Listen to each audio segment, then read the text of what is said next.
It's 3:57 in the morning. I don't think I could fight it anymore. I was up a little after 3 and I laid back down.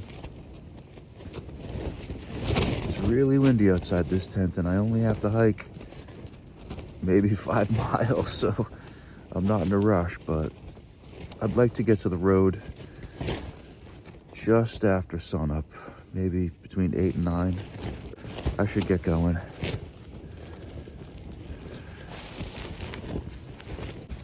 I underestimated the wind. I knew it would be windy, but I underestimated pitching my freestanding single wall tent in the wind on the PCT. I thought I did a better job last night pitching this tent than the night before, and I would have guessed the night before was even windier, but yesterday was pretty windy too. This corner right here, I think the stakes came up because this trekking pole wants to collapse. I'm just trying to get everything I can get done in the tent before I get out of the tent and break it down.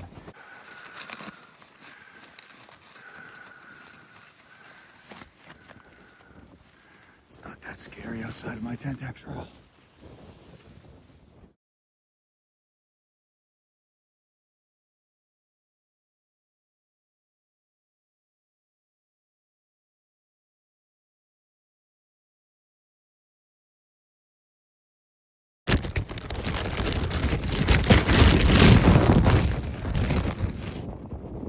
I was so enamored with the moon that's over there somewhere that I did not even notice the frosted covered mountain over there until I was breaking out my tent. This was my home last night. Gonna head out another way somewhere today.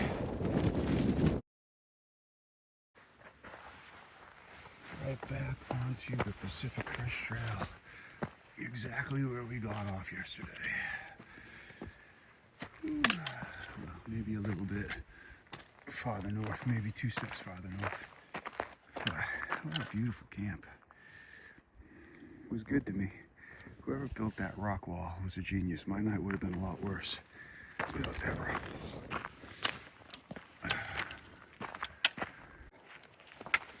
No need to hurry at all. It's actually not 5 miles. It's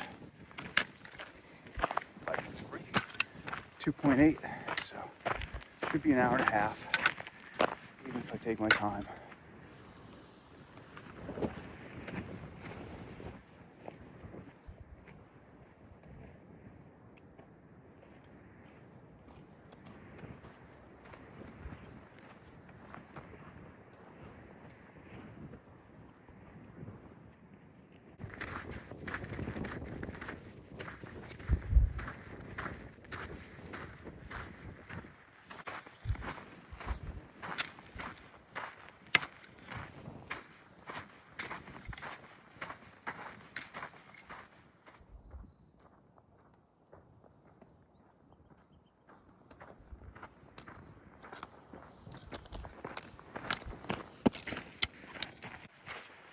With very little food in my pack, really just one snack in my hip belt and 2 dinners, no breakfast at all, and that's really it. And no water to speak of, maybe a quarter of a liter bottle of water, and that's about it. So no food, no water. This pack is super light and comfortable right now. And when I get out of Julian, I've got to climb up. I don't know which mountain it is, but it's supposed to be a high climb. I'll know when I get to the highway, but it could be any one of these guys. I'm too far away to tell. But from what I understand, you drop down into Julian and you climb out with 77 minus 91 minus 77 is 14 miles. So it's a 14-mile dry stretch from the road Scissors Crossing to the next water cache. So you want to make sure that there's water at the cache, because then it's like another 109, so 91 to 109. It's another 18 miles to the next water source, which I think again is a cache. So it's time to start paying attention to the water.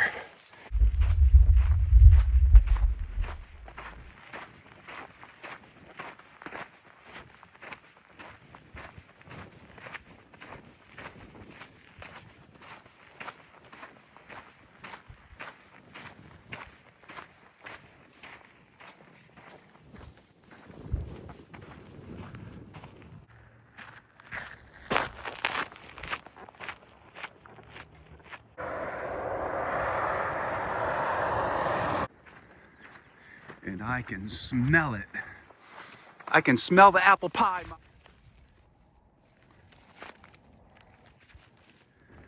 Well, this is the first road you cross. But the next road, which you can see right over there, is supposed to be a much better place to hitch.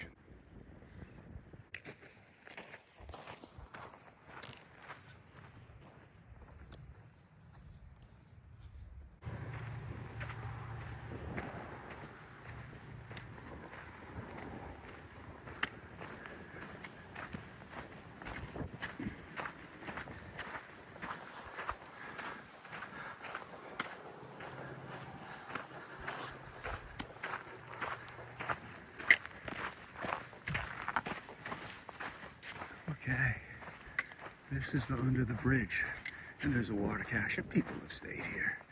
I mean, that wall is for wind protection, and people are tenting right here.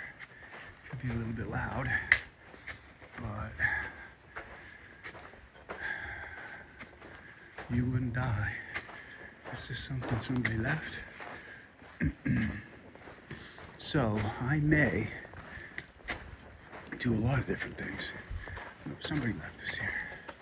It's a mummy deck. I think I read a comment about it. Anyway, a couple of chairs. I'm sitting here waiting for something. The wind will come over. That'll probably just keep happening. I may go into town, do all the things I have to do, and stay at like the VFW, or I might reach out to a Facebook group and see if there's a trail angel that would host me.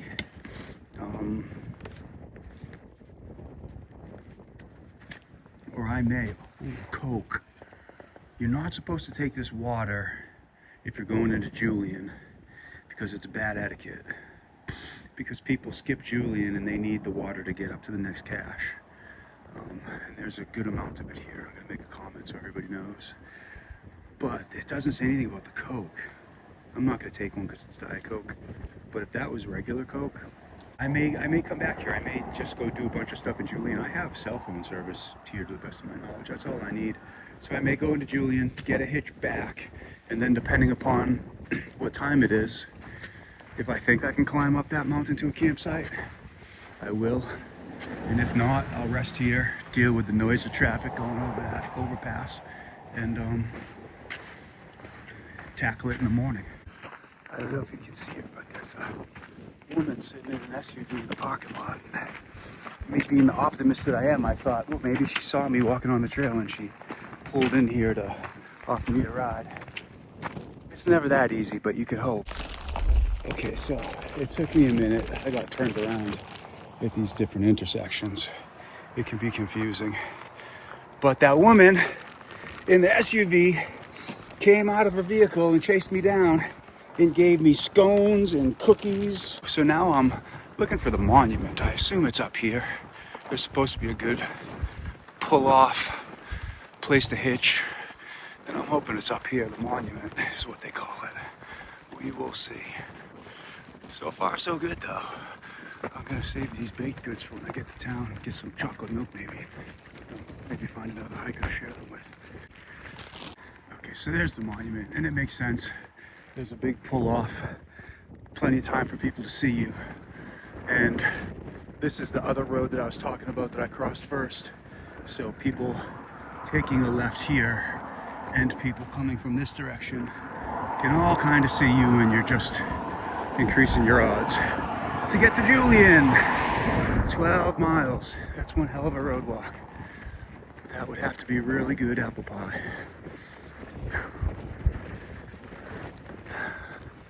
I'm gonna butcher the pronunciation. Forgive me. Velocito Butterfield Stage Station, 19 miles. Up there. One of the chief remaining landmarks of the famous old stage line, coaches and spring wagons carried passengers and mail. Stations were built at 20-mile intervals. The first stage on the line left St. Louis on September 15th, 1858. That was almost too easy. I got like my first hitch. This great guy Philip and his dogs, Dolly and Ray.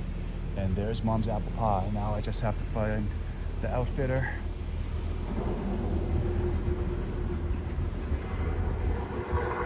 And I saw a grocery market and everything's right here in this little area. So beautiful Julian, California, Julian, San Diego, California. I guess they sell the apple pies for $20 in San Diego. Everybody has an apple pie sign.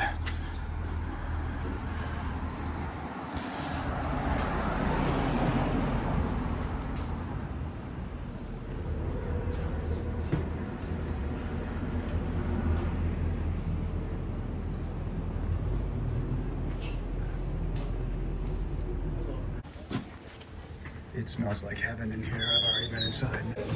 I already have hiker hunger. They're not messing around. They just dropped this whole carousel off. It's about to go down in Julian. 11 of 10. I haven't even tasted it yet. So I'm going to try to go hiker box this 8,000 milliamp on because I just got two 10,000 milliamp Icor NB battery banks.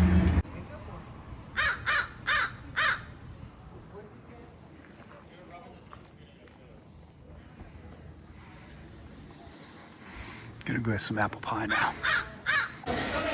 All I had to do is try to hike 2,600 miles from Mexico to Canada, and I get this slice of pie and a coffee for free. More important than you might realize. It's Huckleberry. Hi, buddy.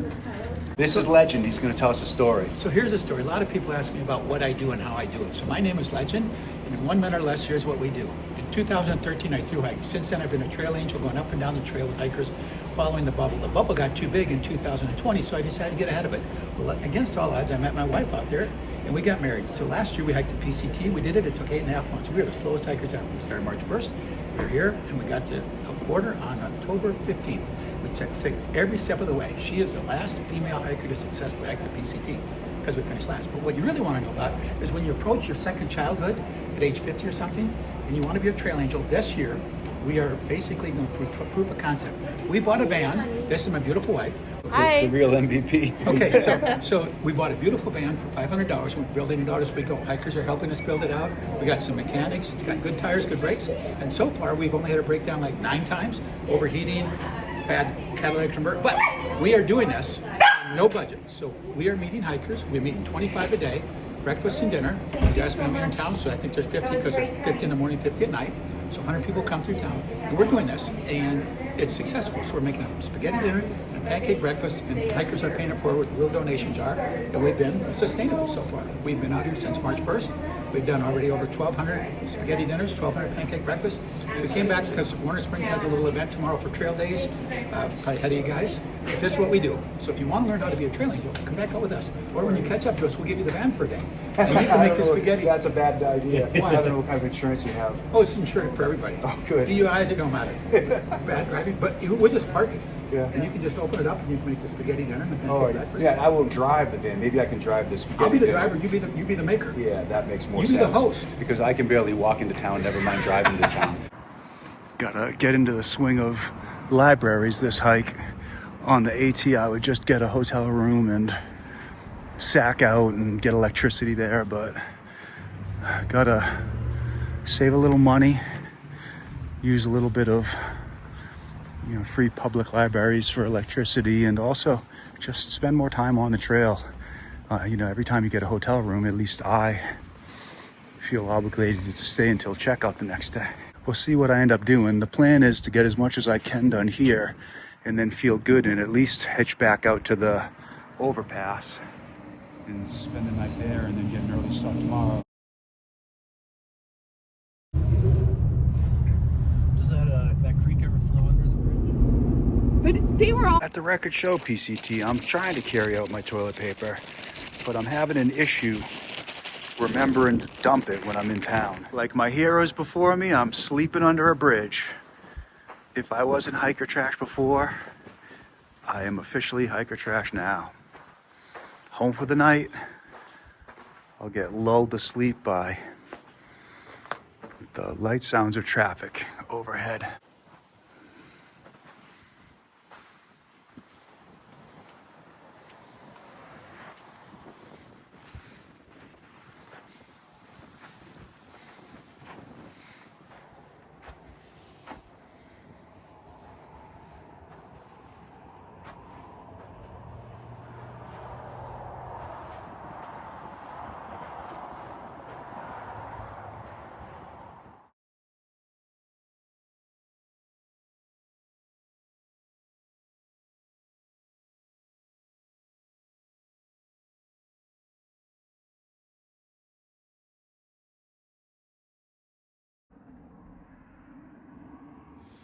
I can't give you any good reason, but I'm not eating anything out of my food bag that I resupplied in Julian, with the exception of peanut butter that I'm going to put on these burritos. When I got dropped off by the Julian shuttle, Trail Angel, there was trail magic just left here under the bridge, and she wanted to take it so the critters wouldn't get it. So there were sun chips and pretzels, clementines, which she left. She doesn't think the critters will get into the clementines. There were burritos. I took 3.